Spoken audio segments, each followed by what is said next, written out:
really disagree. We have not slow-walked the process at all.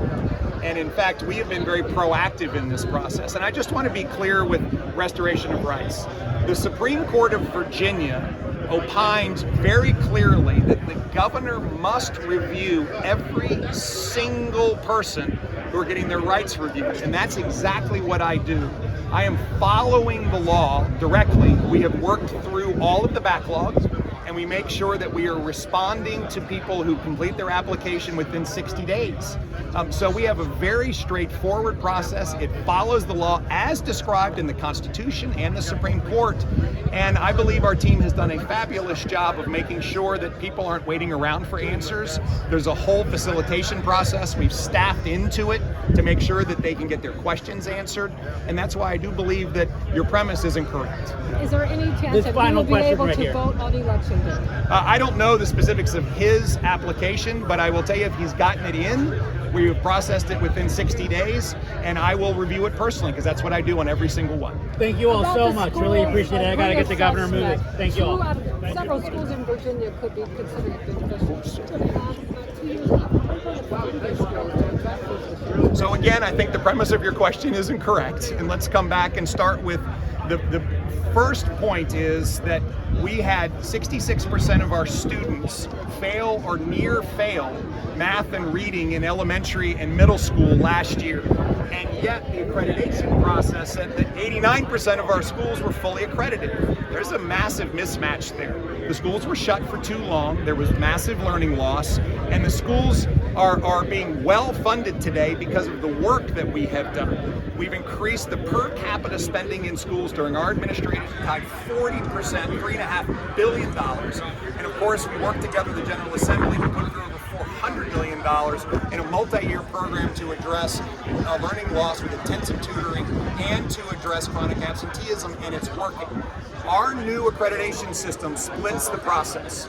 If a school is accredited, that means it has good operations, it pays its bills, it manages its finances well, it has insurance, and has a good security plan, among other operational details.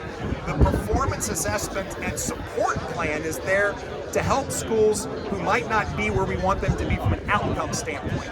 And with 66% of the students either failing or near failing their SOLs in math and reading in middle school and elementary school, we just need to acknowledge where we are. And where we are is we need to direct this massive amount of funding that has been put through in partnership with our General Assembly to the schools that need the help most. Just this past budget, we had $70 million of incremental funding for English learning students. We had $370 million of incremental funding for students at risk. I want to make sure that it goes to the students in the schools that need it most, and therefore we need a different system so that not everybody is lumped into 89% of schools that are all viewed as doing well when we have so many students that are behind. So are you talking about moving around existing funding, or are you going to call for additional funding? So we have so much funding in the system, and I want to make sure it gets to where it needs to be. Again, I'm going to repeat, we've increased funding in the Commonwealth of Virginia by $3.5 billion just over the last 3 budget cycles. We have a 40% increase in the per capita spending and investment that we're making at the state level in our students. I want to make sure it gets to the right place, and we can't know that until we have a new system that really does identify which schools need help. I expect that we're going to have 60 schools out of 1,800 schools in Virginia that need a lot of help. And there's federal resources for them and there's state resources.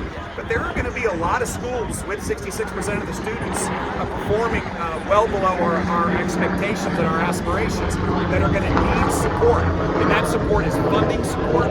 That support is programmatic training for administrators and principals and teachers. That support is bringing all of the resources that came out of the Virginia Literacy Act on making sure elementary school students and middle school students can read to bear.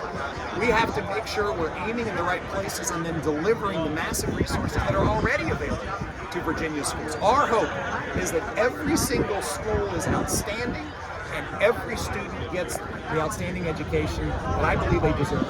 Thank you all so much. I really appreciate it. Thanks, everybody. Appreciate you. Okay.